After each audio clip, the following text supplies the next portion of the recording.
He used to be a professor of economics. He was a chef, and of course now he's an activist. Daryl is American but lives in France.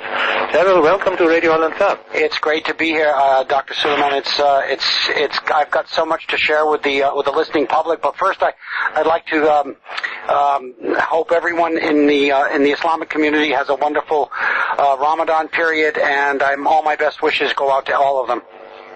Daryl, from a chef to an activist, someone says from the frying pan to the fire. Well, what happened was my family had a business in New England selling seafood, and I was living out in the Hawaiian Islands at the time, and I started a seafood company out there, and it didn't fare well after about 7 years, and then I became a chef after that because I was involved with restaurant work, and after about 13 or 14 years as a chef, I decided the work was far too difficult, and I didn't want to be 55 or 60 years old doing that, so I used my business acumen to go back to university and study business management, but then it turned out that I studied finance and investment strategy, which I became a professor of over here for a period of 11 years. And I got to say, I've had a kind of worn a lot of hats in my life, but I always try to improve my lot, as all people try to do. And I always go toward things that maybe are going to improve my family's safety and security. Now, Daryl, economics is one of the highlights of our discussion this evening. But you also, just for the benefit of our listeners, have your own talk show, yes, and of course your own website, iamwitness.com, and we're going to invite people to look at your witness as written as it's pronounced, iamwitness.com. No, I am the witness. Okay, iamthewitness.com. Right, that's it. Now, Daryl, there's a lot to cover in sort of limited time, but from the perhaps you're going to tell our listeners how Andre Breivik in Norway is perhaps in various connections related to what you predicted when we had our discussion, and that is a marked collapse in the value of the dollar and the financial system as we know it. How are we going to, correlate right-wing extremism, and perhaps you can tell us a little bit about your take on that, and whether we're going to have more of this, and what is happening with the U.S. financial system? Well, this event in Norway, sad that was for so many people, and I feel terrible for the families that lost loved ones. The truth is that one of the main tenets or the main pillars of the Zionist control of our world was under threat, and that was Mr. Murdoch. And so there were reasons why they chose the particular time they did to launch this attack in Norway. They knew that his name would come off the front pages of the British tabloids as well as the American press, and they were successful. Not a single press agency in the United States or in Europe put Mr. Murdoch's accusations against him in the news, and he's still off the front page. He is a key player for them in controlling not only the political discourse, but even further than that, he's been involved in murder and in extortion, and even the highest level negotiations with people such as the Rothschild fortune. The Rothschilds, in fact, one of the members of the Rothschild family sits on his board of directors. But this young man up in Norway was, and you call him a right-wing extremist, I call him a Zionist plant. Why? Because he was in close contact with Jews both in Sweden and in Israel. The weaponry that he was able to access, as well as the bomb-making material that was accessed, could not have been fertilizer. Certainly, there were more than one explosion. He was caught with a walkie-talkie. So this was a well-planned attack, but we can go back in time and see other attacks like this. The attack in the airport of Rome back in the 70s, or we can talk about Abu Nidal was working for Israel, attacking people globally, the Achille Lauro and others. We can go back and talk about the attack in Madrid that was done by Israeli, American, and British units within their intelligence organizations. 9/11 was done by them. 7/7 in London was done by them. The Lavon affair, we can go back in history again to they got caught red-handed trying to pull off a false flag attack. The USS Cole, the USS Liberty. We can go on and on. The attack in Mumbai. This whole thing was staged out of a Chabad Lubavitch Jewish religious house in the center of Mumbai. So, where do you want to go with this? That the truth of the matter is that they use these fear tactics of false flag terror to have political ends. One of them is to paint the Islamic movement in Europe as a dastardly group of crazies, because the Americans actually put on their front page immediately after the attack that it was Islam that did the attack. It was Muslims that did it. So this is terror it was invented by the Israelis. If you go back in time, we have the Jabotinskis and the Stern Gang. We have the Irgun, members of the party that is in charge of Israel right now were members of the Irgun. We have people from the Stern Gang, such as Menachem Begin, that ran that country and even received a Nobel Peace Prize. One of the worst terrorists in human history was receiving peace prizes in Oslo.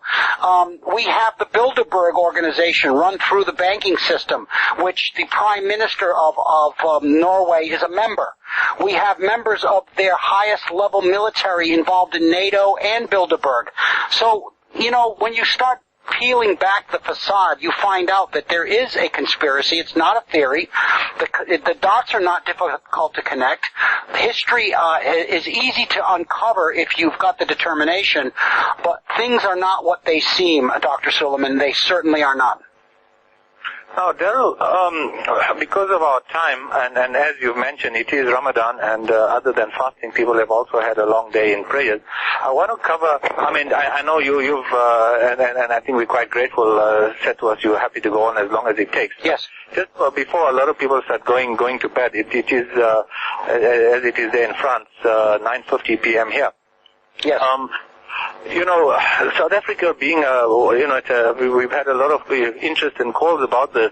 South Africa being a gold, used to be one of the large gold producers of the world, resources and gold in particular still a large percentage of our exports and GDP. You have some interesting thoughts, and we'll come back to your terror. And I'm sure, people are going to ask, is this anti-Semitism, or is this just conspiracy theory, or is there proof to back all of this up? But, with a background of economics and what you said to me about, and obviously it has vast implications for particularly poor people, with inflation and the value of currency, as you predicted, particularly the dollar collapsing. Yes. Perhaps if you could give our readers some insight, our listeners some insight as to, what your take is and why you think we're going to see this massive depreciation in the value of the dollar. Well, it's not just the dollar that's going to depreciate. All fiat currencies are going to depreciate, and the South African rand is one of them as well. Money is no longer backed by anything tangible. It is now just ones and zero digits inside of a computer, and it lends itself easily to printing, and printing money in a fiat system always leads to failure. In fact, no fiat system has lasted in the history of mankind. The only system, yes? Interrupt you. For the benefit of listeners, would you mind explaining what a fiat system is? Well, a fiat system is one that has no tangible assets to back it up. In other words, the U.S. dollar, up until 1971, was gold-backed. If you went to the Treasury in the United States in 1970 and put $150 on the countertop, they would give you $150 in gold. And in 1971, the French began a process of demanding gold for their francs, because the gold exchange rate in the United States dollar should have allowed the French to take gold out of the U.S. Mint. they were not allowed to because the Americans started seeing that their dollar value was not commensurate to the gold price. So Richard Nixon, and the reason that happened was because the Americans had printed a lot of money without adding value to the gold reserve, and it was because of Vietnam. Now we know America goes to war every couple of years, and we'll get into reasons why that is a little later if you'd like. But what happened really is that the system went fully paper. They got rid of the gold backing of the dollar, and the world reserve became the dollar itself rather than gold. That was the beginning of the end of all of us because it started a march toward inflation. Now, inflation is a hidden tax, Dr. Suleiman. You have a background in business administration, and you have an MBA, and you know that a hidden tax of inflation hurts mostly the middle class. The upper classes and the people who do most of this investing make returns far and away higher than the inflation rate. But most savers and most people in the middle class trying to put their children through school or saving for a home or whatever, inflation is a huge pressure on their lives. And over a lifetime, they will end up losing multiples of their life savings to inflation. Well, inflation right now, because of the fiat currency is coming to an end, is going to start hyperinflating. And you had that experience in a country north of you in Zimbabwe. Now, that was not done by accident either, but let's go back for a moment here to what happened in South Africa, and I'm going to bring this all together if you'll give me a moment.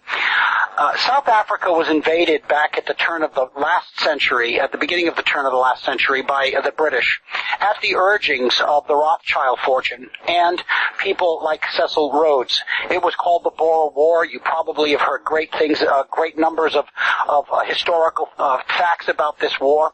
What they don't tell you is that war was really for resources, and they needed to covet the land from the farmers, these white Afrikaner farmers that were there. So they expatriated their lands, they forced them off their lands and into concentration camps. The British were the first in the world to set up the modern system of concentration camps. These camps were where they put the Afrikaners, and once they impoverished the South African community, both black and white, they offered the black community an opportunity to have food and shelter if they went down into these new mines being built. And of course, when they started digging under the surface, lo and behold, gold was found everywhere.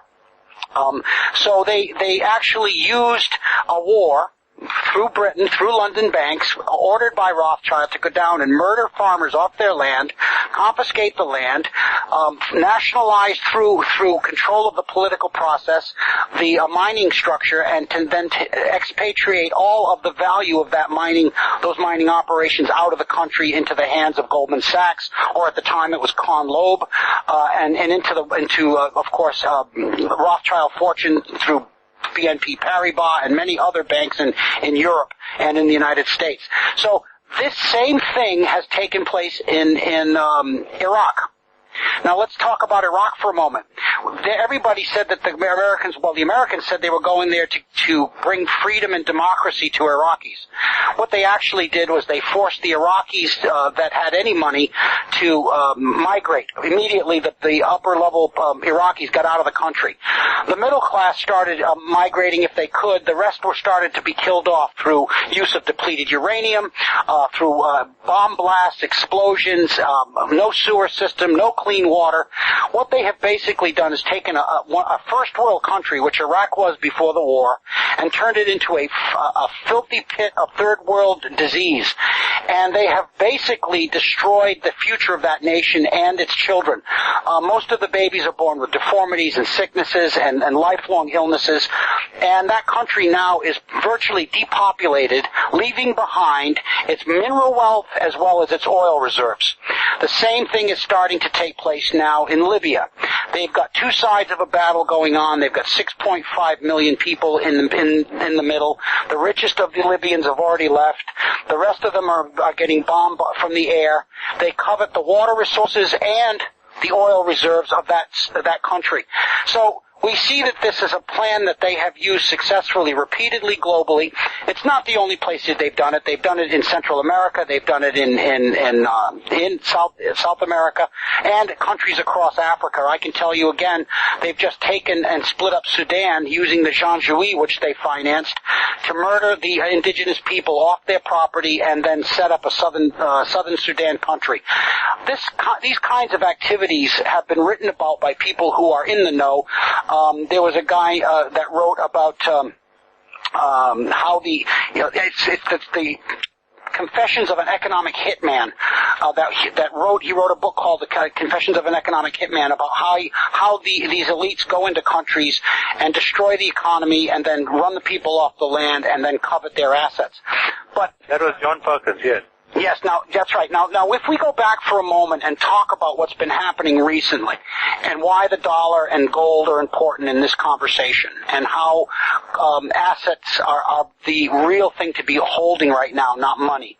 They don't want money in their portfolios, these people. They want holdings of value such as timber, copper, silver.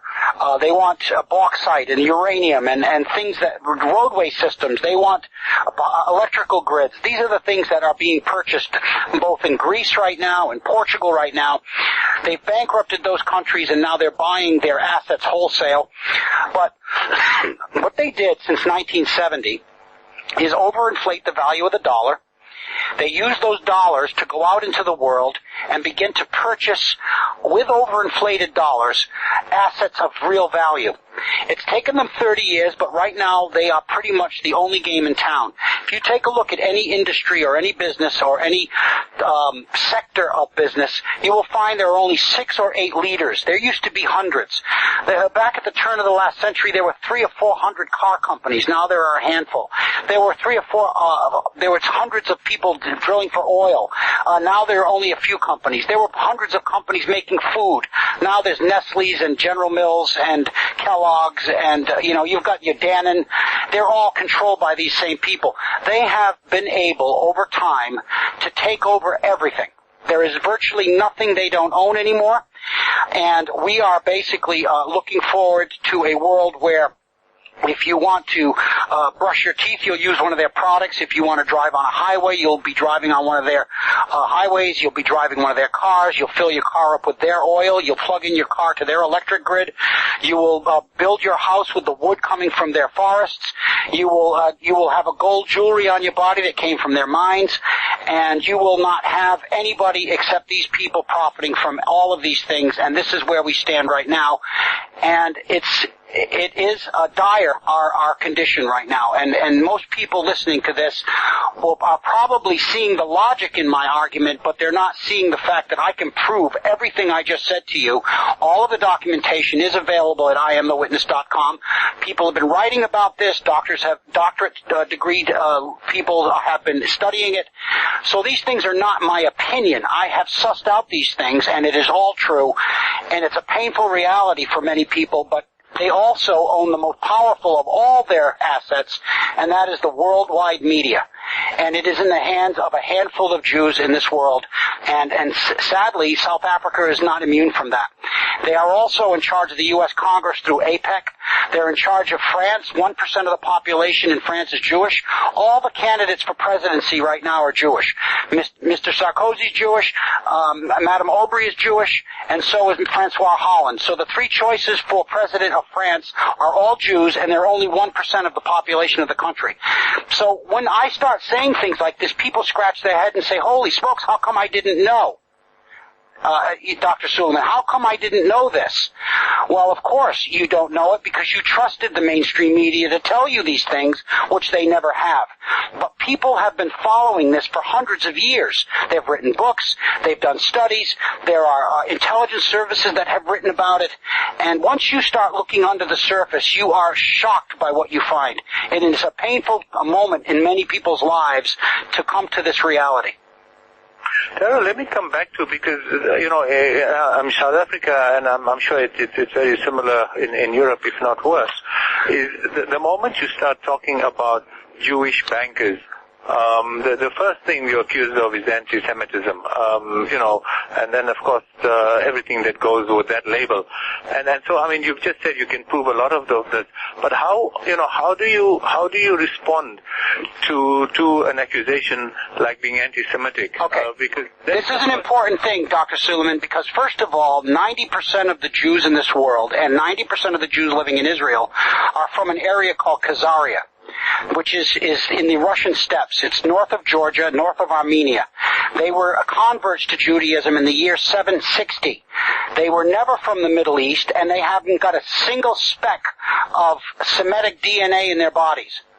And so to call the only Semites that are in this world are mostly Palestinians. Okay, so let me rephrase that, and as you know, specifically in terms of DNA and genes, certainly, as you could say, the Arabs would similarly claim they come from the same seed of Abraham, so they would be Semites as well. Yes, but let's specifically in the context that it refers to being anti-Jewish, to having the same sort of sentiments that has led to persecution of Jews, whether it was in Europe, in South Africa, the argument is often thrown in by Zionists that persecution started. Moses was proof of persecution right from when he was banished from Egypt. But in the sense that it means, and as Muslims, this is the first thing that is thrown at us, so it's an important thing to address. Yes, it is. Because it's quite important, because the other issue that of course will happen is that the Zionists listening to us now will run and try and have me brought up for anti-Semitism.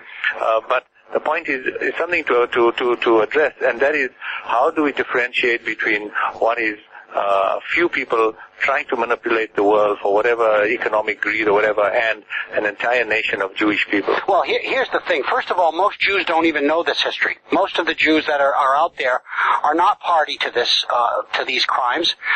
They go along with their community's actions and activities in this crime gang because they're told that the world is against them, that they're the eternal victims. They have been set up to be this eternal victim. What I'd like you to know is that the people who profit most from this are not necessarily the rank and file middle class or upper middle class Jews. The people that do this are at a very high level, and you'll find that Zionism is a movement within Judaism, but here's one of the things that you need to understand. Back 110 years ago, when Zionism first reared its ugly head, it was actually 1896 in Basel, Switzerland, when Theodor Herzl gave his first speech talking about a Zionist movement. But they had already been quite organized all the way back as far as Sabbatai Sevi or Sabbatai C through the Donmei. But we can talk about that. That's historic. But let's talk about Zionism for now. These particular Jews from this sect of Donmei's Sabbatai Sevi sect became the Frankists. Now, this group decided that they would become their own Messiah, which meant that they would liberate the Holy Land and become their own. It's a messianic movement, their own Messiah. So what happened was, this is a converted class of people from the steppes of Russia. Again, they're Khazarian. A lot of the Jews, the Orthodox Jews of this area, Poland and Lithuania and Estonia, and even including as far south as Hungary, had many in the Jewish community who didn't agree. They did not want to go along with Zionism. In fact, they fought against it tooth and nail, and you'll find that there's a group still fighting them called Nutura Karta. But the way they won over the Jewish community to go along with them was by first shipping them out of Europe in the 1930s, and they got the help of the Nazis to do it. There was a book called The Transfer Agreement, where the Nazis were involved in shipping Jews to Palestine from 1933 through 1939. Now, the first ships that disgorged the Jews into the Palestine region, into Palestine, were flying the Nazi flag on the stern of their ships. But it's also interesting that much of the money that came into the coffers of the Nazi Party came from Jewish sources, and much of Hitler's war machine was financed with Jewish money.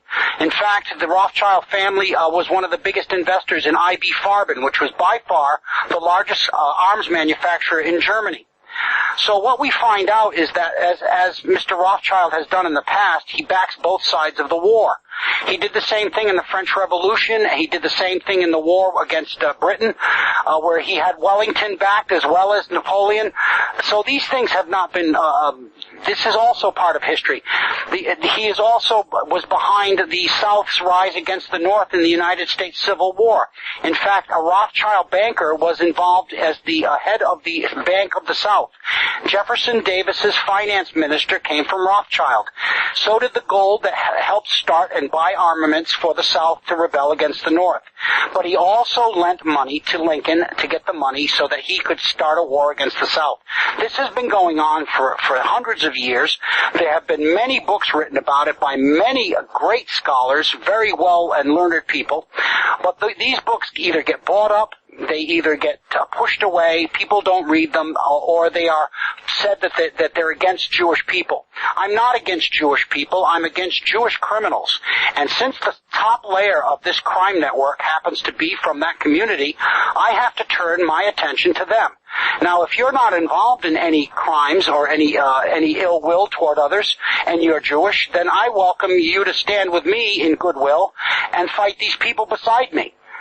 But this is not an issue of who's Jewish and who's not. It's an issue of who's a criminal and who's not. It's an issue of who's taking my freedom to have a free life for myself and my children from me. And so that's how I tell people that you can call me any name you want. It doesn't make it true, Dr. Suleiman.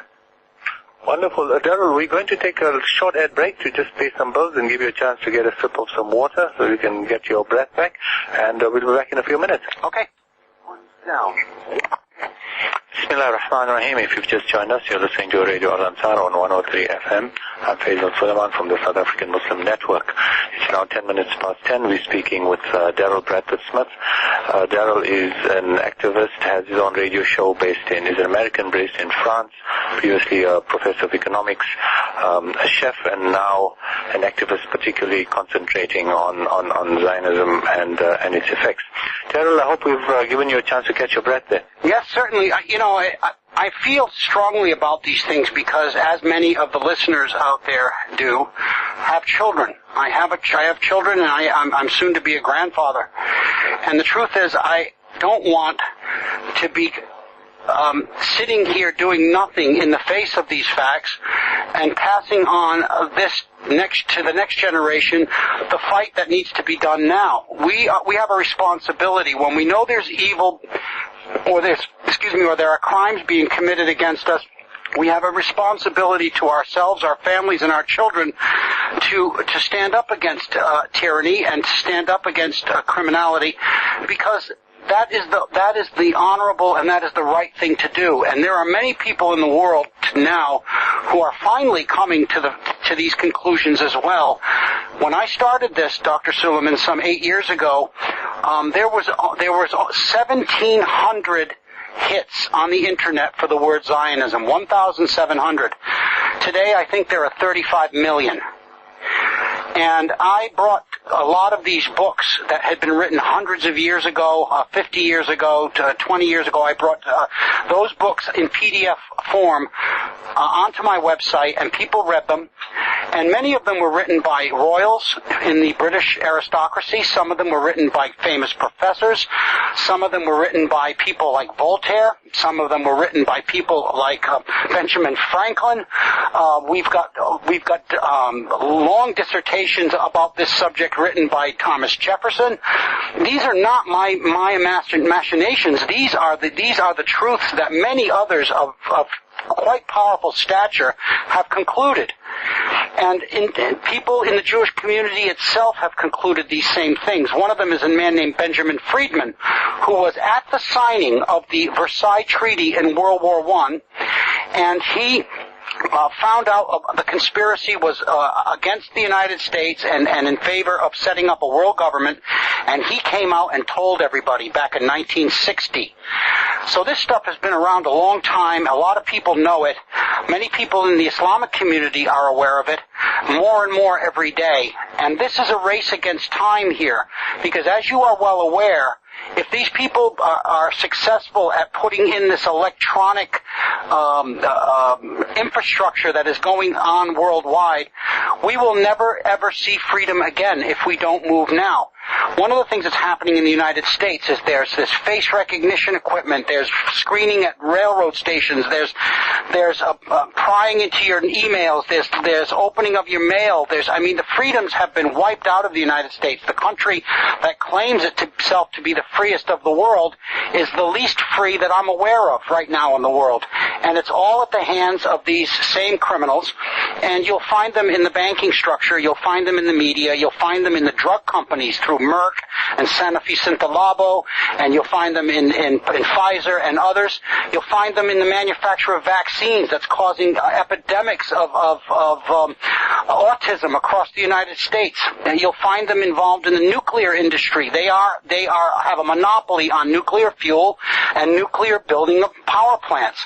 So all this stuff, when you take a look at it, you say it couldn't be this big. We would have found out how come I didn't know this. Well, the fact is that they control the organs of information. So unless they told you, how would you know if you didn't look? How would you know? Well, talking about knowing, Daryl, what's happened? We had WikiLeaks, you had Julian Assange, and then we know about the accusations about sexual abuse against him.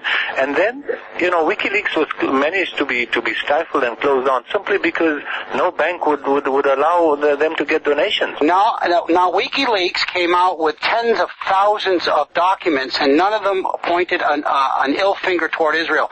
This was a psyop. This guy Assange was working for them.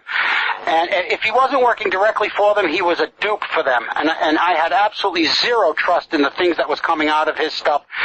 They were allowing things that they could use leverage with to be exposed, nothing more. And Julian Assange is not somebody that I trust in any way. Look, one of the things that's you can find, if you Google my name on the internet, you'll find a million hits from just me. Most of the things you find when it comes to me, they are lies. And I went down the first 5 pages of the Google hits for me, and most of them were just stuff they made up to discredit me. That I'm a drug addict, I'm a thief, my wife is an African, all of these things, anything that they thought people would find negative about me, they wrote there. And you'll note that this is a very powerful group of very well educated people who are basically psychopaths. They don't have a morality structure the way I do. They don't have problems with committing heinous crimes against populations or individuals, and they don't have the empathy or sympathies that would go along with being a kind and generous human. And so you don't really expect these kinds of things to happen to you. Me being besmirched on the internet after 8 years. But it happens. We're at war here. This is an information war. One of the things that I have to say has benefited us immensely was the mistake of them opening up the internet to us. What they did not expect was that the truth was still available, and it could be found by people like myself and then propagated clearly across the world. And that is exactly what has happened. And as you know, I've spoken to people like Ralph Nader, and I've spoken to Cynthia McKinney and Tony Benn in Britain, and I've had interviews with people from all across the political spectrum, and the facts are that as we go down this road, more and more people are coming on board with this. I have to say, I had the most famous football player in the world, American football player, quarterback for the Patriots in the United States, contacted me, but he was frightened off by threats immediately. There's so much stuff going on out there that you don't know about unless you are part of this. But when I tell these stories on radio interviews, it's hard for people to imagine that all of these things that I'm saying are happening in their world. But they're watching the world get worse and worse by the week. We're heading toward world government and a world currency. And if you can't see that, yeah. Yeah. Daryl, coming back to what we spoke about, I mean, you gave a background into, as you said, the collapse of the fiat currencies. So with your background in economics now, you know... It's actually, my background is not economics, it's finance, actually. Okay. Daryl, what suggestions, I mean, you know, I think basically what you're saying is all of these fiat currencies, the fact that they just paperless, and, you know, T-bills and as you said, zeros on a computer. That's right. What should, you know, and then of course the implications of hyperinflation, particularly for the poor, and this push towards privatization of state resources, and you've mentioned, you know, control of electricity, of water, of the air, of rail networks. What should and what can people be doing? Well, yes, there are three areas of investment that people can become involved in at different levels of investment. The first one is, of course, owning gold, but as many of your listeners will realize, the price of an ounce of gold is becoming so expensive that it's impossible now for most people to own it. But that doesn't mean you and another member of your family can't pool your resources and buy some. The more important asset would be to own silver. Silver is a poor man's gold. Silver is in high demand both industrially as well as monetarily. It's a monetary metal. It can still be purchased for reasonable amounts of money, and I'm not talking about paper silver, not SUV, SUV, which is the letter designation in the marketplace, but I'm talking about a coin with silver in it in your palm. I'm talking about, for gold, a Krugerrand in your hand. And the third one would be to find land that is arable. That means land, half a hectare or a hectare or 3 hectares of land that can be utilized for the production of food. Because all three of these things in the future, and this is in the next 5 years and the next 50 years, will have multiples and multiples in growth. We are witnessing a return to a gold system because people are realizing that fiat systems fail, and when they do fail, most of the gold is held by the criminals themselves, sadly. I'm not advocating a gold system. I'm advocating a system free of international bankers. But to hold gold in this particular environment is important for families and for individuals, there's no doubt. Daryl, Muslims particularly, we've seen just today, I see, for example, Italy has followed the route of France in terms of banning the burqa. Now, this is not a show particularly about the burqa, but this sentiment that is now spreading, I mean, we've seen problems in Switzerland, we've seen problems in legislation in Belgium, in France, now in Italy, in parts of Spain. The whole, I mean, Angela Merkel made a statement, I think was it last year sometime, that Muslims, or the Turks particularly, aren't integrating into society in Germany. And so this shift that is particularly of concern to Muslims and being in France, being much closer to all of this at a ground level, what is behind, is there first of all a rational fear that people have? Is Islam a problem? Is the fact that Muslims want to look different, dress differently, pray differently, perhaps speak differently, a problem for Europeans, or is there another driving force behind this? Well, there are part of the truth is what you just said. Yes, when you come to another country, when I came to France, I'm an American, but I had to learn to speak French. I had to learn to accept that this was my new nation to live in, and that I would be, as much as possible, become integrated into France, because that's what one does when one takes the option of moving to another place where there's another culture, another dominant culture. But that's not the real reason for the problems. The real reason is, and if you go back into your history books, you'll note that back in the 1970s, all the European countries selected a single North African or Islamic country to import workers from. The Spanish brought in Moroccans. The British brought in Pakistan immigrants. The French brought in Algerians. The Germans brought in Turks. The Dutch brought in both Moroccans and Tunisians. The Italians brought in Tunisians and Islamic Albanians, and they kept them at a small minority, between 3 and 7%. France is the only one that went beyond that. They went to 13% Algerian.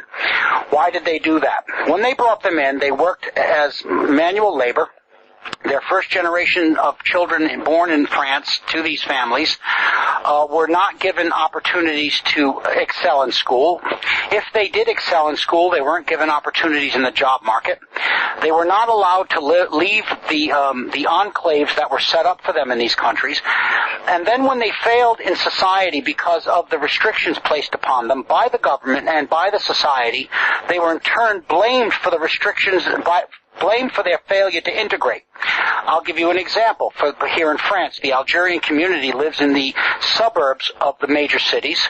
They live in high-rise towers of apartments that are too small for the families living there. Their children's unemployment rate is approaching 40%, so 4 out of 10 young people in their 20s are unemployed. But even young students graduating from university with top honors can't find jobs from the Muslim community. Their families live right next to poverty. The tax level is so high in France that you have no disposable income.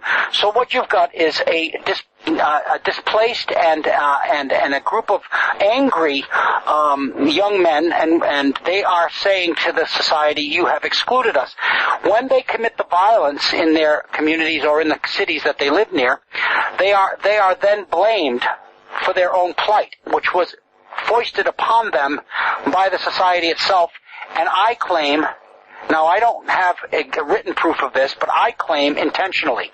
I think the goal has always been to have a small minority of Islamic residents in the cities and in the country of in Europe, vilify them, and then start a war between Christian countries in Europe and North African and Islamic countries in the Middle East. And I believe that they're still working very hard to get this war started. I believe this Arab Spring was actually perpetrated by this group in order to radicalize Islam in the eyes of the West so that they could get a war started. And that each country in Europe right now is working very hard at vilifying Islam. And I believe it's about a war between Christendom and Islam, and who will be left with all of the goodies when it's all over? The people who orchestrated it, and that is the group of Zionist Jews at the top. Now, I mean, that's you just alluded to the topic I wanted to bring up, and that is the sort of, as you say, the Arab Spring. We just saw pictures of Hosni Mubarak and some what I think is going to be a trial for the benefit of the masses. In court today, but we've also seen, quite mass killings in Syria, in Bahrain, much of it which isn't really reported unless you're looking perhaps on press TV or on the internet. You said now you think all of this is something that has been stirred up by Zionists, but do they not have more to lose if you have the sort of non-placatable dictators that you have presently in the Middle East? No, and I'll tell you why. In each instance, well, I'll go to one quote made by Rothschild, I believe. It says, when there's blood in the streets, it's time to invest. These people have kept charge of these nations for decades, and about 30, 40 years.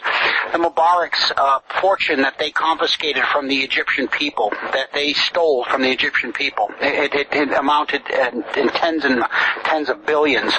The same is true with Salih over in Yemen, billions and billions. Same in Tunisia, 38 billion. All of that money that those leaders stole is now in the banks of the West. The banks have confiscated that from these people, put it into their bank accounts. The gold that was in Tunisia is being stolen as we speak. The gold that Gaddafi kept in his coffers is being eyeballed by this group. The simple fact of the matter is that they need to shore up their program for this transfer of power to the world government, and they want to make sure that the assets that are available to the Arab world are confiscated in advance. The only way they could do that is by orchestrating mayhem. Now, one thing that has happened to them that they didn't plan was that the Egyptian people would not, they thought that after the changeover from Mubarak and a couple of people were kicked out of the government, that the people of Egypt would accept that as change. Well, lo and behold, they said no. And I've been in touch with many people. I've done interviews recently with people in Egypt. I have friends there. I speak to them regularly in Cairo. They're not accepting it.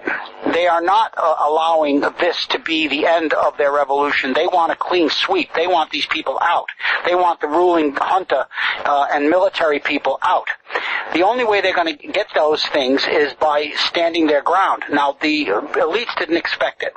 The people in Syria that they keep saying the Syrian army is going against them, where are they getting all these guns, these people, the opposition? They're full of guns. There's gun battles going on the borders all over Syria. These are all coming from the West. This is all about destabilization. It's all about vilification in the press.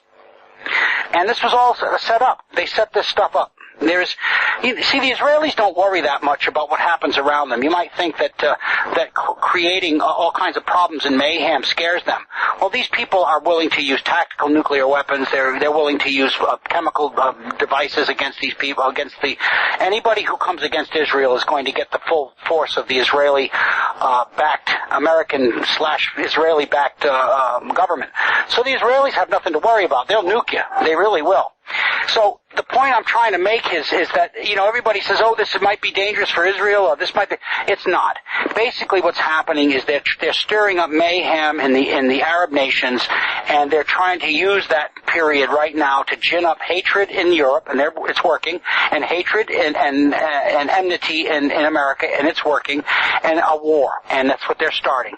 I called this stuff 5 years ago. Dr. Suleiman, I told the world that this was going to happen 5 years ago, as I did tell them that we were going to have a meltdown in our finances, as I told them that AIDS was a fraud. And I know that you've done work with AIDS, but I can prove to you right now that AIDS is 100% fraudulent. I told people these things 5 years ago, and as I told them, I put out proof and I showed them the evidence, and people believed it. That's why you have me on right now, because people are waking up to the truth.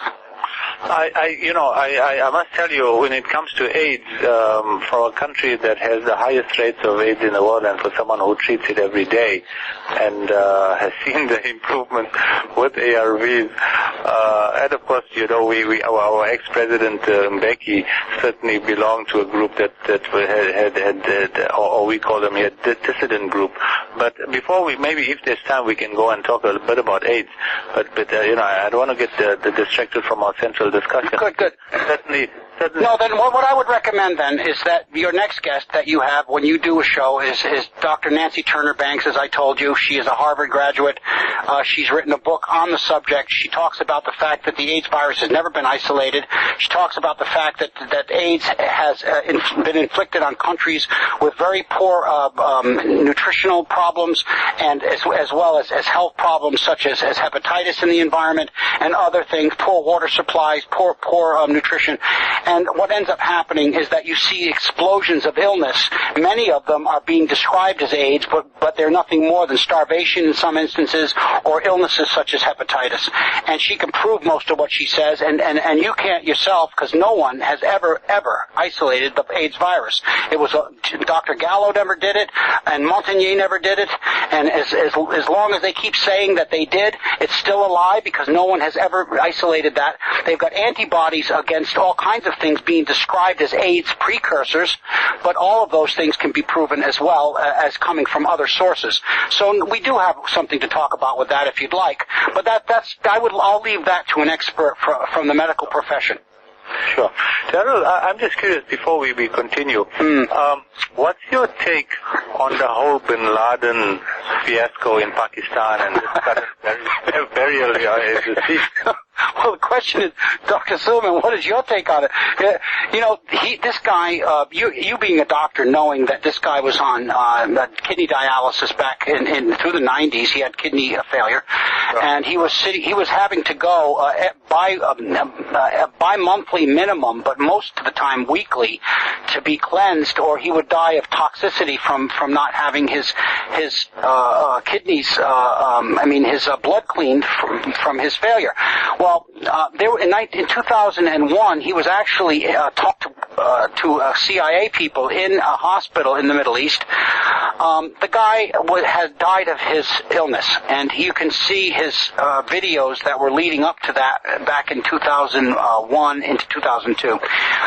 He's been dead, and the Americans kept trying to put these grainy, very difficult to see videos out saying that this is bin Laden and he's threatening the West, and they used a boogeyman, and the guy basically was resurrected for his potential to get people to be afraid.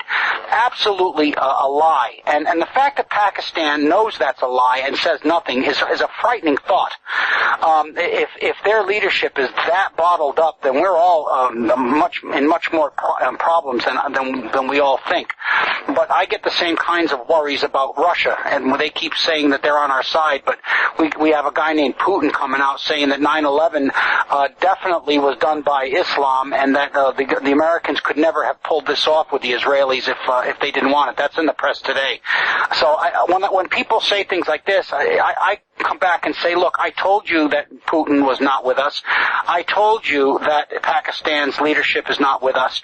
And this is what we end up facing, because when you make statements that are clearly bold-faced lies, such as he was killed recently, and then they just mysteriously put him on a plane and threw him in the ocean, and the press in America said that as Muslim tradition demands, which is what they put in there.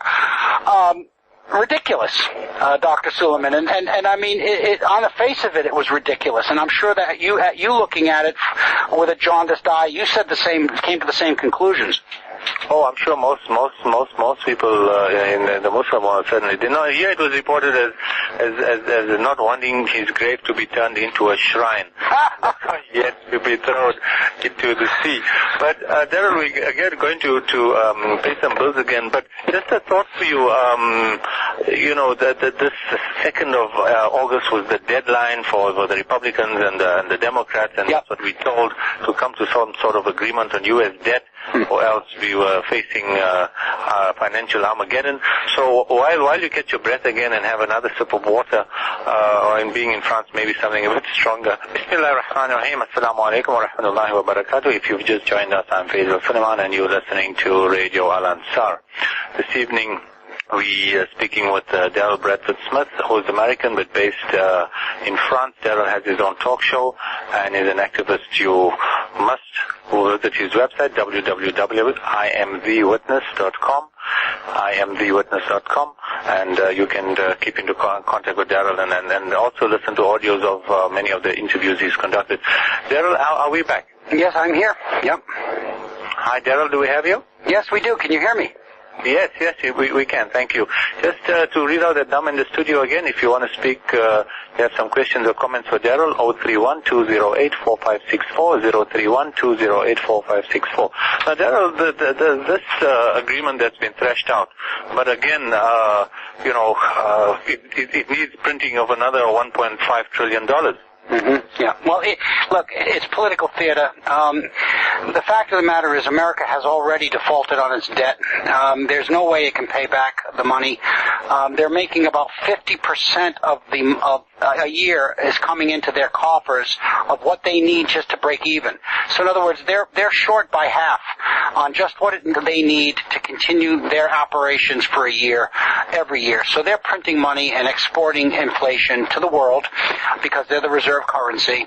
But that's not sustainable over the long term. And in fact, America its days are numbered as an economic power, and I don't know as a military power, but I've been surprised at their ability to elongate this time period. I have to say, I expected this to go negative much earlier than this. My predictions about timing have never been accurate, but my predictions about what they're doing have always been. Essentially what they're trying to do is buy time in order to get and implement world government and world currency through these special drawing rights out of Switzerland.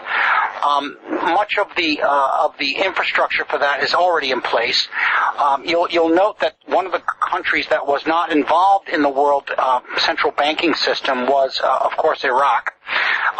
They no longer can claim that. The other one was Mr.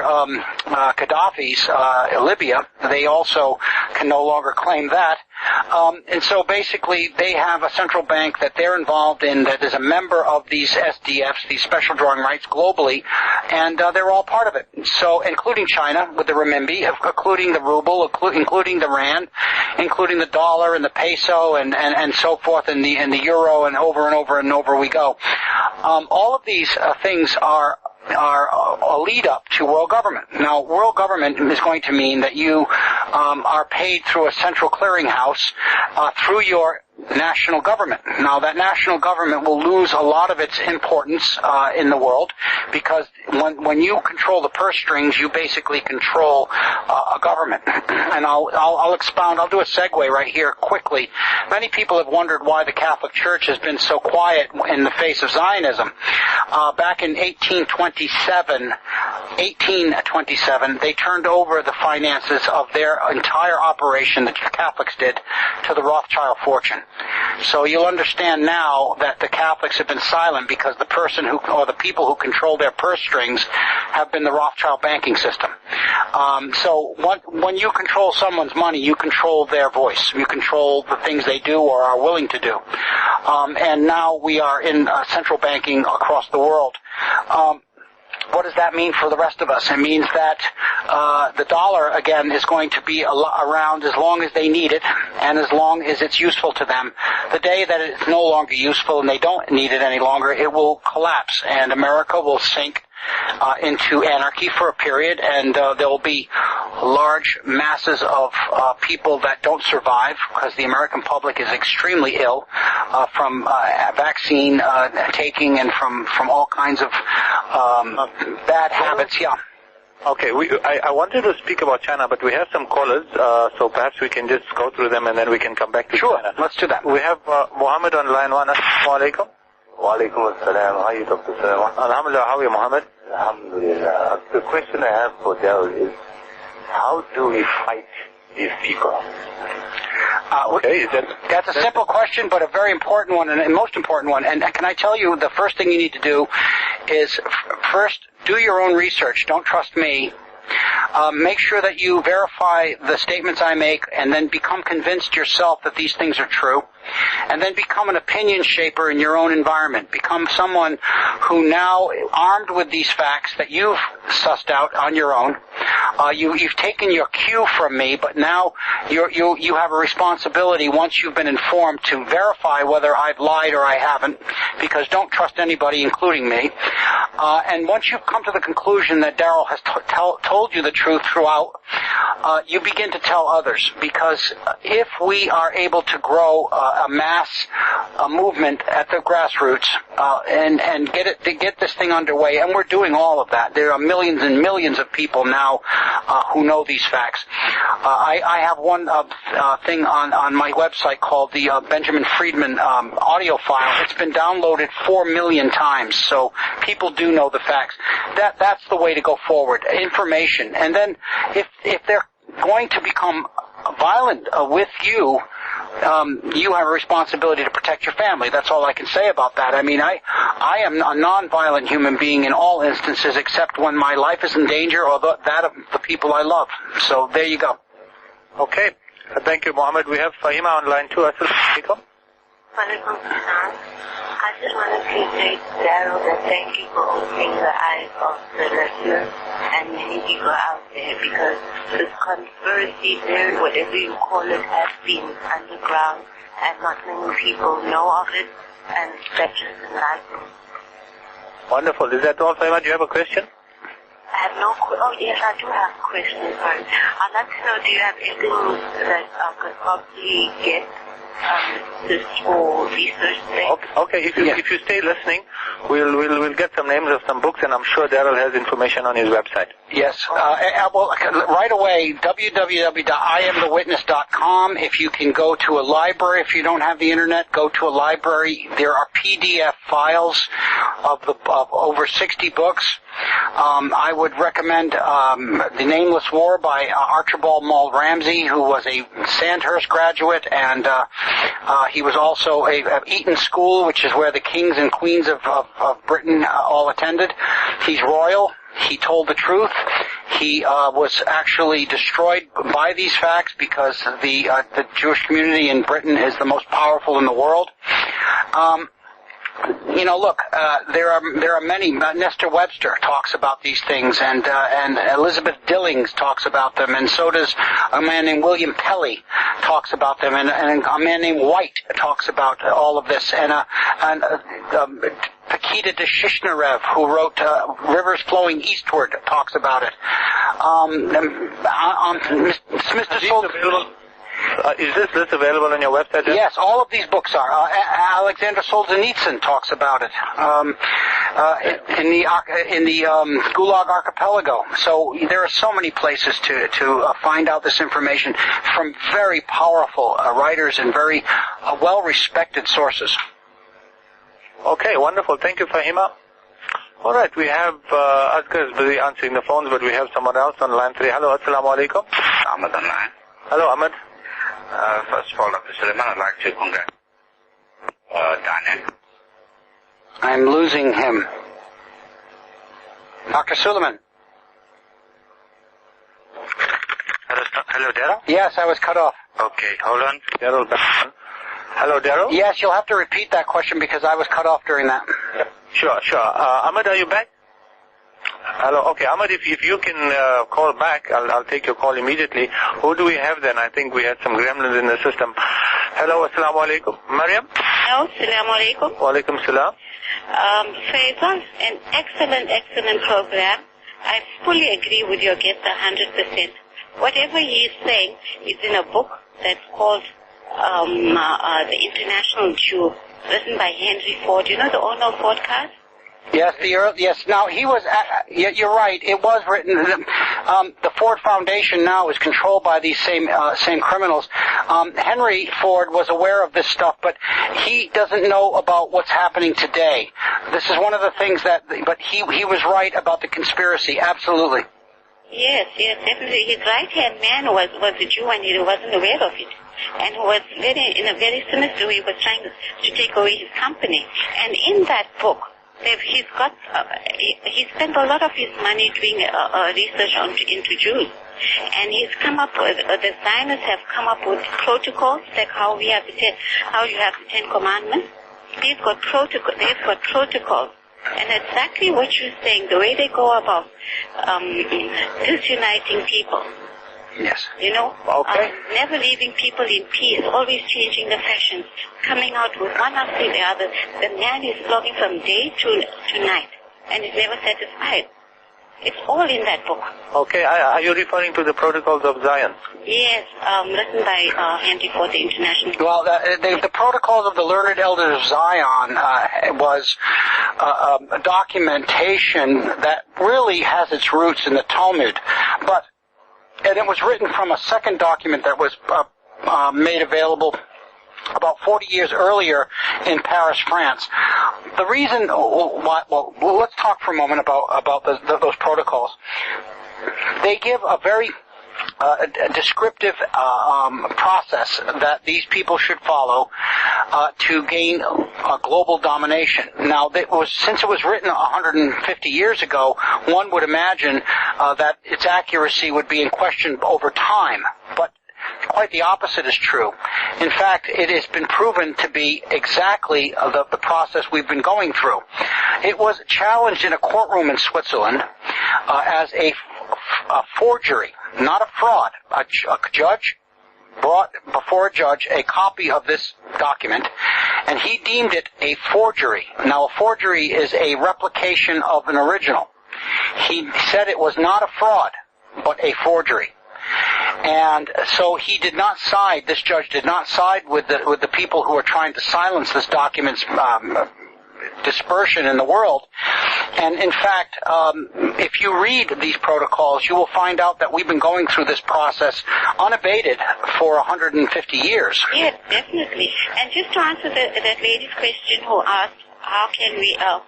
another thing that I wanted to mention was that they are against Islam because they know Islam has been mentioned in their Bible, in Judaism. They know about Islam, and that's why they're so against Muslims all over the world. They're just against Islam. Well, they call a bastard child, that's what they call Jesus, and they spit on him. If you say Jesus Christ to a Jew, he'll spit on the ground. And but you know, the truth of the matter is, when it comes to all this stuff, there are people from Hinduism, from Buddhism, from atheism, from every kind of ism you can think of, that are good and honest people that don't deserve to suffer. And here's the problem: all of us are in the same boat. We are floating on the same ocean, and we all need to come together as unified force against this group, because they control the resources and the assets, not the numbers. We've got the numbers, and we've got nothing in our pocket. They've got all the assets, but they haven't got the numbers. So, in my view, if we can, an educated populace who knows these facts is clearly going to shift the power vacuum in our direction. And it's what I've been hoping for the last 8 years. It's what I hope our future holds for us. Sure, yeah, and I think, again, we must make the differentiation between a small group of people with evil intent and a community as a whole, and this is not to say that every Jewish person is bad or every Jewish person is intent. However, I have to say this, Dr. Suleiman, they will become very tribal when their leaders are threatened, and if their leadership is committing crimes and the rest of us want justice, and these people are standing in the way of us receiving the justice we deserve, then what's happening is that we're being stopped from our justice, and we can't allow that.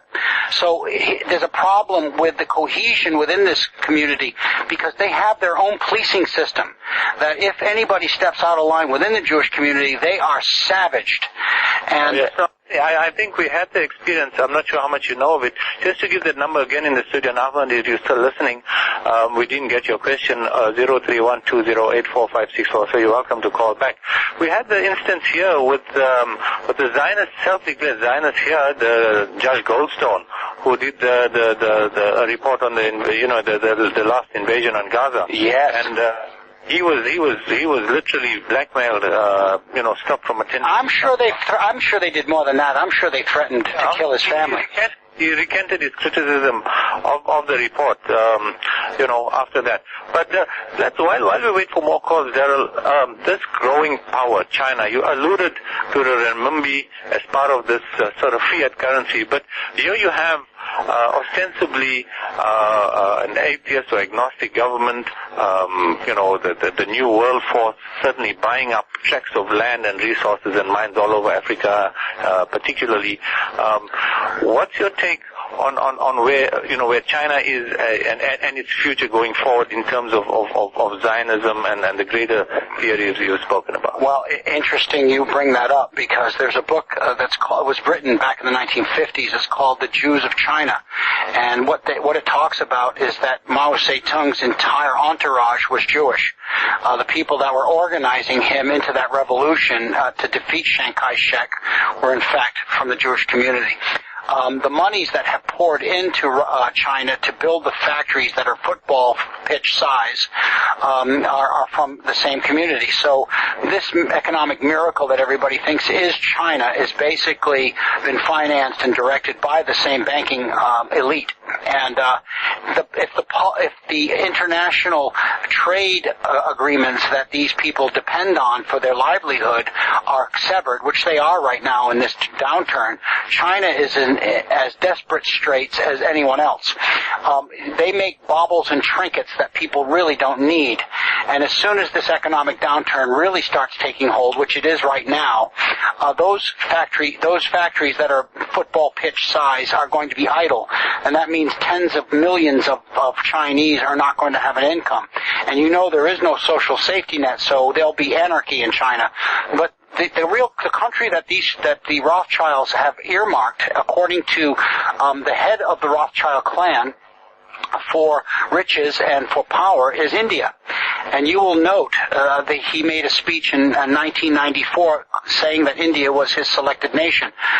But you'll also note that the Shabbat Lubavitch, or the Lubavitch group, which is these Orthodox Jews that keep turning up in organ stealing in Haiti, and meat packing plants that are selling methamphetamine in America, and bombing people in Mumbai. They have over 500 places in India where they've set up Lubavitch houses. The Jews started out in India through Goa and have expanded throughout that continent.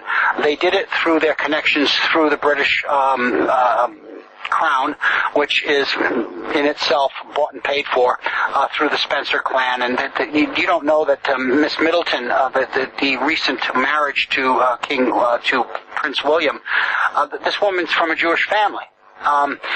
It's like most people don't realize, Dr. Suleiman, that the three of your most holy sites in Islam are all controlled by Jews.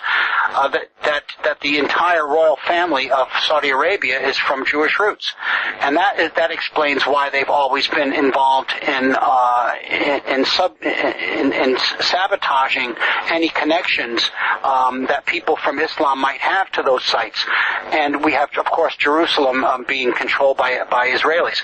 So you guys are not even aware of the fact that the Saud family was back in the 1880s and 90s was actually a Jewish clan that was given power by the elites. So do you want to expand a little bit about that? I'm sure that's going to fascinate many of our listeners. Well, I can, but if you have a website, if you have an internet, you can go onto my website. There's actually quite an explaining article there, but I've known this for a long time. What I have at the top of my right-hand column is the notion of Saud family being of Jewish heritage has been published by Muhammad Shakir, who has it claimed was ordered to kill. He was ordered killed by the Saudi family. This Saud family, okay, it says Iraqi intel reports the Wahhabis are of Jewish origin. Now, you'll all know that Wahhabism is a radicalized type of Islam that most Muslims reject. And they reject it outright because it has tenets within its structure that go directly against the Quran. Now, this group in Saudi Arabia, who has been hand in glove with the Americans and the Israelis over time against the other countries in their region, what you will find is that back in the early part of their history in the Ottoman Empire, a Donmei, which if you don't know much about history, the Donmeis were Jews who claimed to be from Islam. They were converts who never converted, much like the Jews of Spain who never converted to Catholicism but said they did. There has always been what we call crypto-Judaism going on, and this Donmei family was the family that was given anointed to become the king of Saudi Arabia. And this can be sussed out in several books, and some of the first books were written back in 1860. And it has been verified by others. So, look, one of the things that you know about the Mossad, it says by deception we will win. The deception is the goal and the key here. The Jews have no problem, not all the Jews, but the Zionist Jews have no problem with aligning themselves and saying that they're Catholics or this or that. In fact, the Bishop of Paris, up until he died recently, was Jewish, and the last Pope of the Vatican was Jewish. His mother was Jewish. He was born a Jew. So my point to you is this. What we've seen here over and over again is that the policies of the groups that we rely on to be honest with us have actually gone against our best interests, and all of us are sitting wondering why.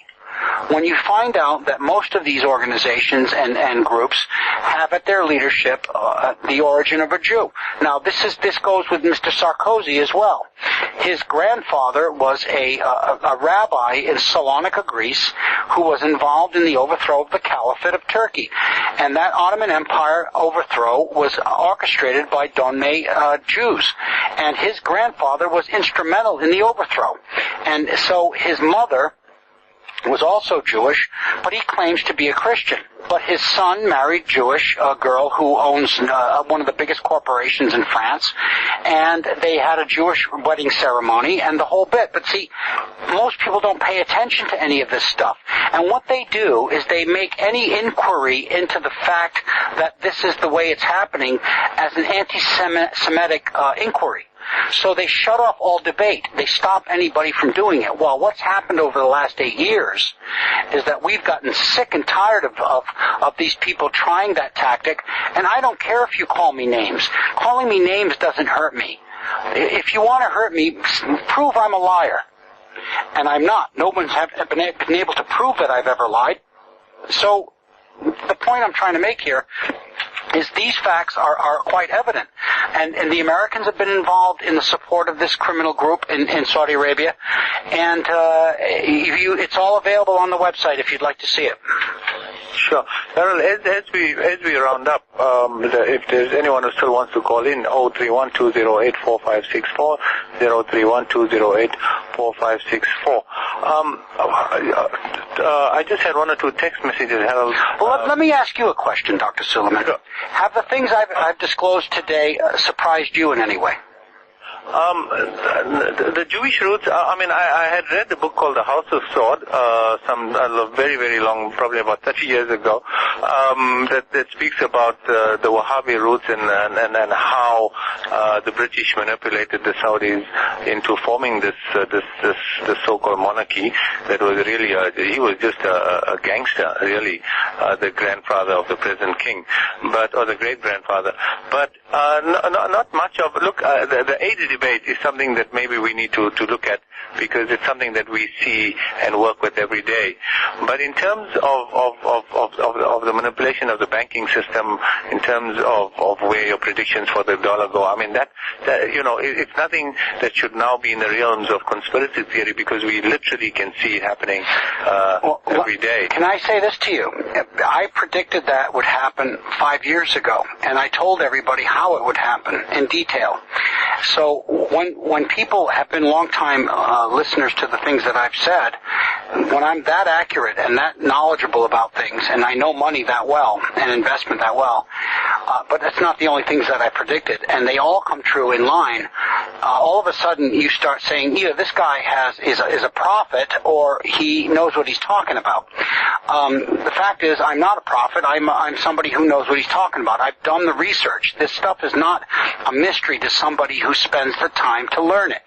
And you don't end up with one source for it, because a single source is not truth. A second source is not truth. Multiple sources will bring you to the truth.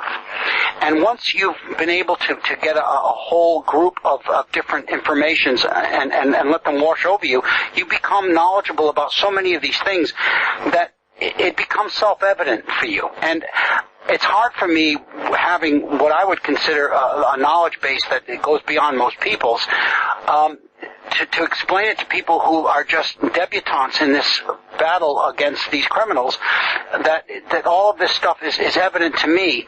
I tried my best to make it accessible to everyone, because once you've spent the time, you will understand the things I've said clearly, all of it.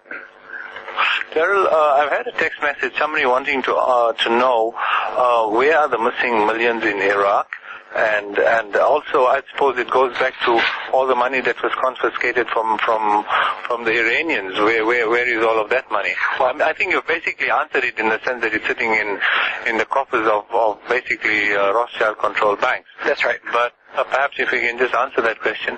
Well, you always hear about, first of all, about Goldman Sachs. Goldman Sachs used to be Con Loeb. Con Loeb was seed money by Rothschild, so it's the same company. But it's more than just money. It's the Iraqis that's the cradle of civilization. This is Babylon, ladies and gentlemen. Most of our greatest connections to our past come from this region. All of that stuff was stolen. The oil was stolen. The gold was stolen. The documentation was stolen. The manuscripts were stolen. What happened to that country? A first world nation, in fact. Their water systems, their sewer systems, their educational system were to be envied by all. In fact, they outpaced the American system heads and shoulders above.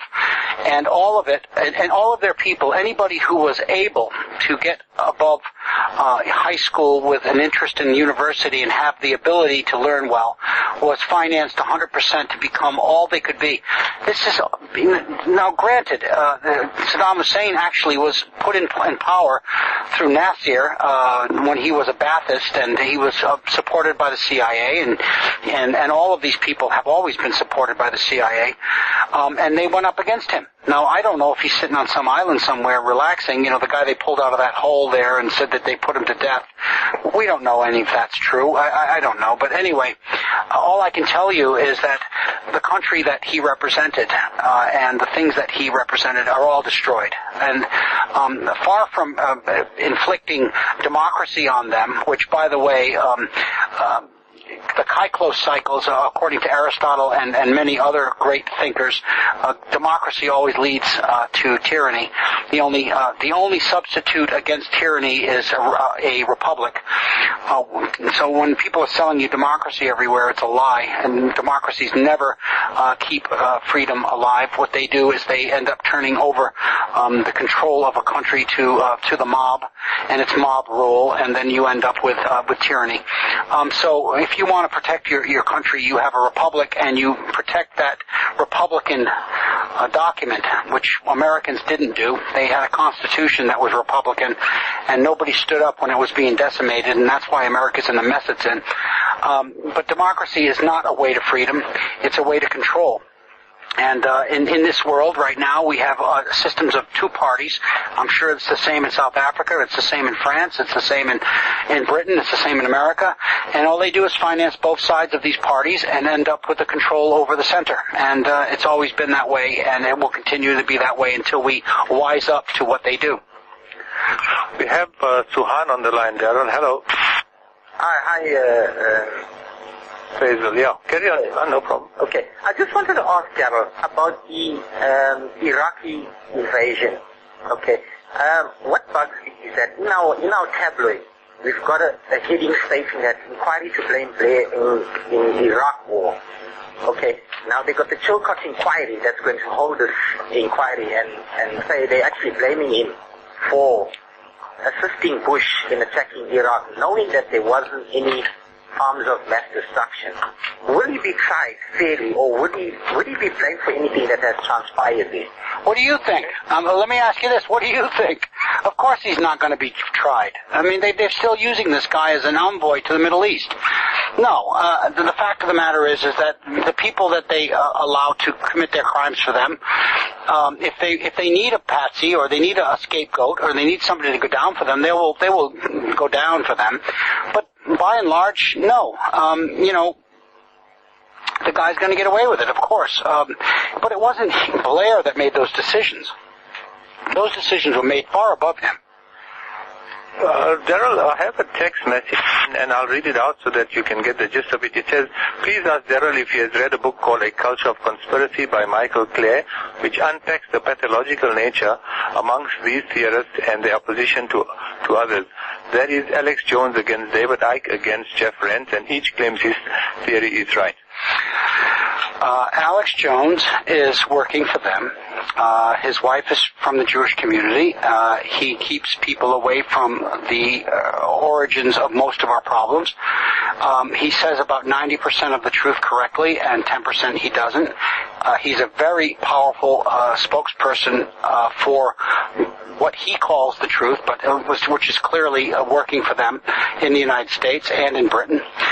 Jeff Rense, he muddies the waters with alien invasions and visits from other planets and all this other nonsense that is absolutely ridiculous to even talk about, but that's his ballywick, that's his shtick.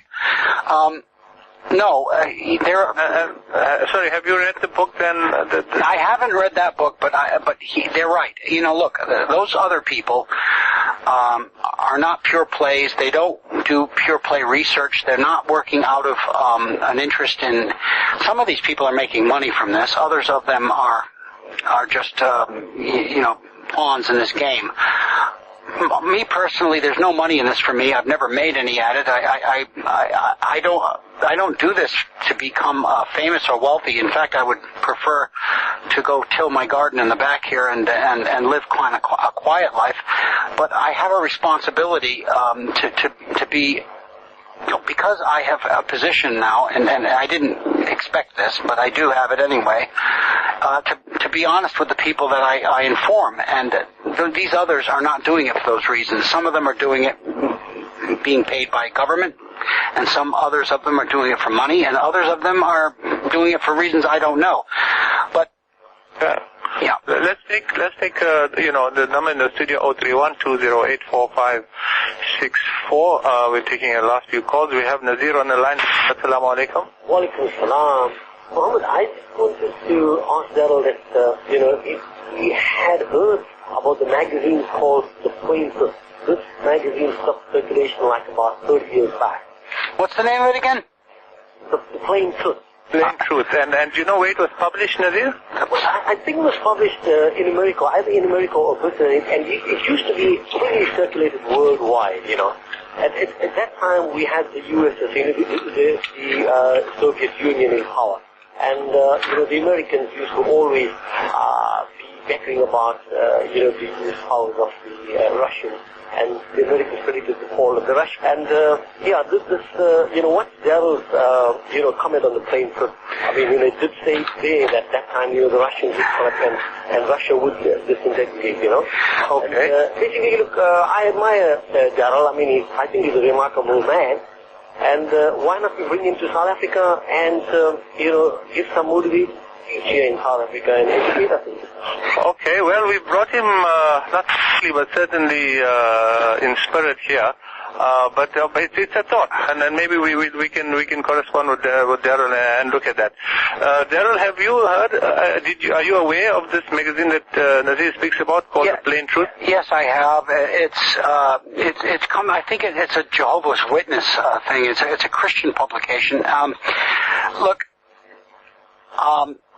anybody who mires their vision of this world through religion is their entitlement, and I do it a different way. I do it through the actions of people I see around me, because more often than not what I've seen is organized religion is often a mouthpiece for the wrong people.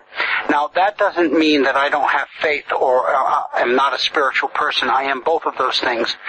So what I find out is that man-made organizations often fall victim to the control of this group, whereas if I'm right with my own spiritual life and I keep it basic, I can't fall victim.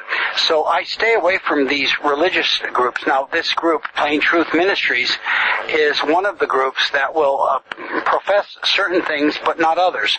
So they're not willing to tell the story. If you're not willing to tell the story as it exists, then to me, you're not doing truth a benefit. All right.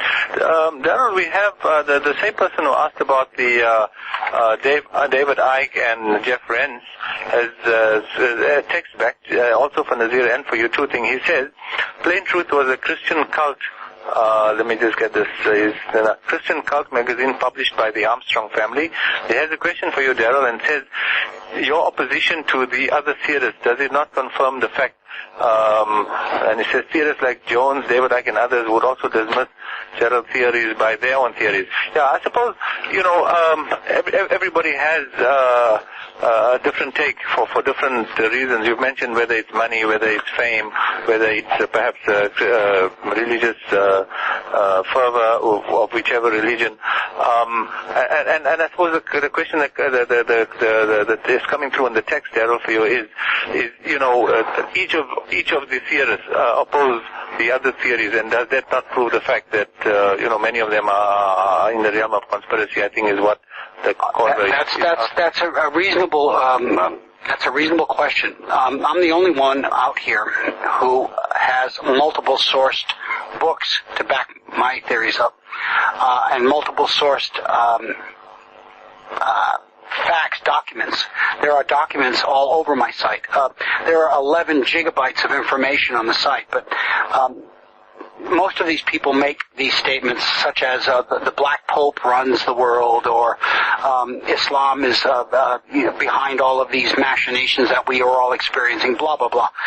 I'm the only one that has cross-referencing done, because let's face it, I spent much of my adult life in academia, and there is a level of acceptable understanding of this stuff, and it comes from sourcing. And most of the things that you've heard tonight, all of the things you've heard tonight, came from sources, and all of them multiple.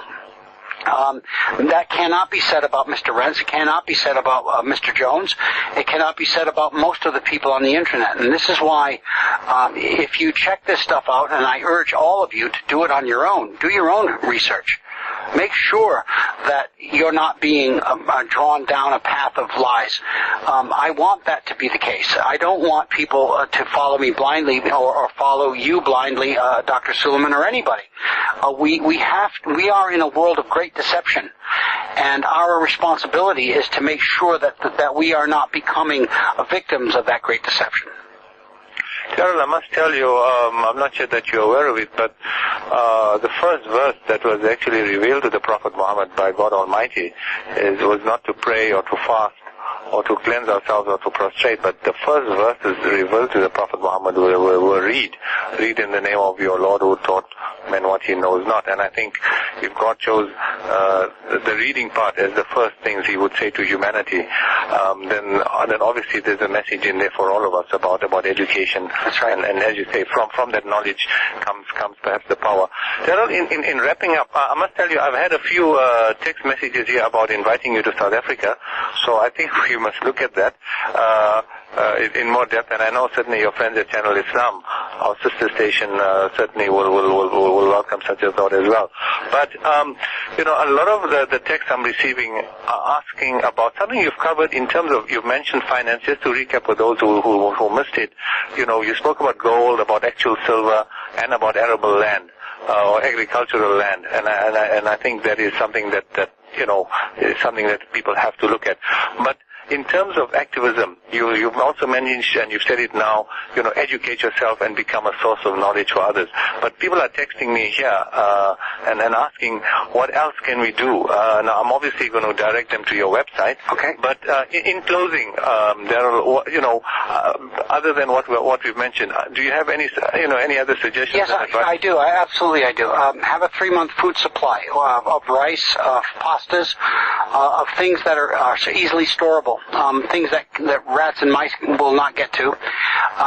Beans, dried beans. Have some of that in your larder, in your storage.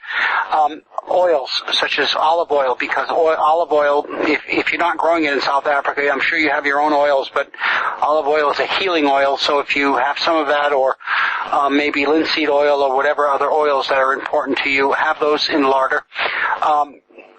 Have fuel for your vehicle or your generator in reserve, and for your heat. And recently your country's experienced snowfall. The global warming is a fraud, and it's about carbon tax, and we can get into that another day if you'd like. It's a lie. It's been a lie. It's about countries trading carbon tax benefits, and of course it's all about money again. We are not in a warming period, ladies and gentlemen. We are in a cooling period, and if your environment around you doesn't tell you that, then knock yourself with a hammer in the head and then look again. You just had a major blizzard in your country. In fact, you've had some cold weather that has broken records. The other things I would suggest is that you spend more time coming closer to family members and sharing assets. These are probably the most important recommendations. You don't need 5 of any one item when you have 5 families together. You need 1. You don't need to do things outside of saving items that are going to cook certain things or do certain things unless you need them outside of the family. But the fact is, we can consolidate. I've been doing that here in France for about 7 years, where I live off my land and I own my own home, and most of the things that I do on a daily basis are about reducing my expenditure, because reducing expenditure is going to give me power when things are desperate. You don't want to increase in any way your connection to money, because if you go into further debt or if you borrow again, you will become more of a victim and less independent. So those are the recommendations I have on the surface. And in terms of activism, Daryl, and trying to, all of these things you've said to people, the people who've listened to us and believe what you've said, what do they do? We've now told them that a lot of our world is controlled by other people with Machiavellian machinations. What does Joe Soap or Mohammed Soap out there do? Well, you know as well as I do that they're not just accusations. They're more than that, because you can see the world around you. What I would recommend is that they learn about these things and then become teachers themselves. This is all about, and if you're not predisposed to understanding things in that level, then become strong followers of others who are making those efforts at teaching. It behooves all of us. It makes all of us responsible here. Unless we make this a priority, we are all going to fall victim. And look, I have begged people across the world to not be victimized by this, and most people in my country have been asleep. Now, I think they're chemically asleep by fluoride and other things, but the truth is, many of them are apathetic, and many of them are defeatists.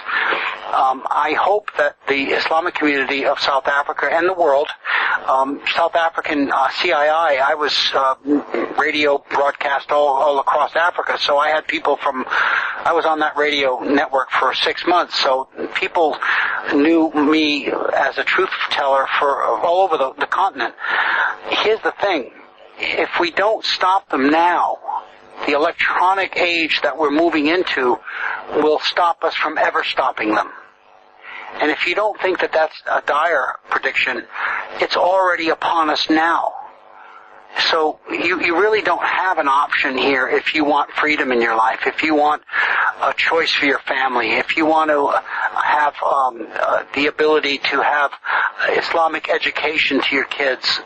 These things will be eliminated from your choices if you don't move now. I promise you. And that's sad. Yeah. Okay. Last, I read another text message. Somebody wants to know, what are your thoughts on Iran being attacked? There was this political posturing, and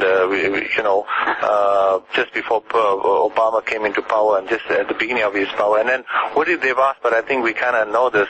If anybody had any doubt, certainly recent events have proved it about Obama's president. That's something else the caller wants to know. What do you think about Obama? But also wants to know what are your thoughts on Iran being attacked? It's very possible that they will be attacked. If they do attack Iran, it will be with neutron weapons. If you're not familiar with what neutron weapons do, they kill people but not infrastructure. Those kinds of weapons are more than just available to the Israelis and the Americans, but they're ubiquitous. And the fact is, a mass murder of the Iranian people in centers like Tehran and other major centers would not cause these people any problems, but the rest of the world would be horrified. But here's the thing. They're spinning the truth to the people. In fact, it's lies, and you all know it is, but they're spinning these things, and they're going to say that Iran is the threat, and of course they were going to launch weapons of mass destruction like they said Mr. Hussein was going to do. And thank goodness we nuked them before they did us. And this is the kind of thinking that they'll have. But they have weaponry that can be blown up above ground level, where the radiation blast is so deadly that every living thing under it dies, but infrastructure remains. And within a 60-day period, the radiation from that blast dissipates. They've got these kind of weapons. They've had them for a long time. If you think that they won't use them, then you don't know these people. And so is it off the table that they're going to be attacking Iran? I don't know.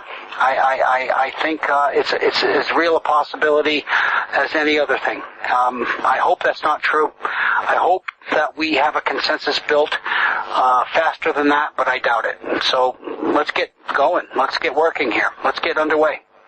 Okay, Daryl, final question, if you don't mind. Someone has texted me to ask whether it's a long text, but I'll just try and summarize it. Person talks about the central banking system of the sort of Zionists and the IMF and the World Bank, but wants to know if you've looked at the Islamic banking system that prohibits, first of all, usury and the sort of subprime mess. The Islamic banking system, if you're not familiar, if I could tell you. Are you familiar about it? I am familiar with it, yeah. Okay, yeah. You know, this whole concept that you cannot buy or sell something that doesn't exist. So the whole concept of subprime and futures and contracts on things that don't exist isn't permissible. And the person wants to know, what are your thoughts on that sort of banking system in terms of its abolition of usury, that sort of system to try and mitigate, or, to go into that system to mitigate the sort of effects of the usury system? Well, look, the bottom line here is that the system we've moved into is criminal, and you all know it. You've seen it. You've seen what it's done to the world. This system that is happening in the world with usury is not necessarily always bad. It has been bad over the last 30 years. When you allow somebody to overcharge you for something just because you think they're doing you a favor, they never are. There's nothing for free. What the Islamic banking system realized 1,000 years ago was that if you give people the power of lending over others, you will get acquiescence, and that acquiescence means that they will say, whatever it is you want me to say, when you give me the money, I'll say. They realized that you were over a barrel, if you will, in English. They've got you over a barrel. When you come in for a loan and you want to get something off the ground, you will agree to anything. And because that was the truth, the Islamic banking system said, wait a minute here. There are principles involved in our lives, and once you negate those principles through this banking system, it runs afoul of morality. And this is true. It does. There are banking systems in the United States that have been underway since the turn of the last century, 120 years. So there's one in North Dakota where the money that comes into this system is returned to the people, so that any profits that are made are returned to the people who use the system. So there are no profits. Basically, this bank was allowed to exist because the North Dakotans said they would fight if it didn't. It's the only bank in America like it. But there are similar banking structures in the United States that work the same way. A credit union used to work that way, where the members themselves owned the bank itself. So if there were profits, the people who were borrowing the money got the money. So there was really no usury going on, because if there were profits to be dispersed, they would go out to the people who had the loans themselves. That is not the system of commercial banking, and you see it, and I know it. And so, yes, there are other systems. There are other things we can do that benefit the people who need the money and who use the money and who provide the money. And it's not a closed system. It is a self-beneficial system. It is one where the wealth can benefit those around us. But it has to be monitored. What we've got in our country is a nation that has been hijacked by criminals. And they have been allowed to implement their own regulations and their own systems. And that system is now run amok, and it is going global. And if you can't see that, then just study the financial malaise that we are all moving into, and you'll understand that the financial system we have right now is criminal. It's been propagated by criminals, and it's run ostensibly by Zionists. Wonderful. Daryl Bradford Smith, it's been a fascinating discussion we've had for the past hour and a half or but. It's 2 hours, actually, my friend. Yeah, you're right. It's 11:30 now, and we started at about 9:30. Yes, it's just under 2 hours. Thank you for your indulgence and the late night. It's been a wonderful discussion, and perhaps we'll look at the text messages coming in and saying invite Daryl Smith for a series of lectures. Perhaps we must look at that as well. Daryl, thank you so much. We wish you well, and we'll be in contact with you later on. Thank you, sir.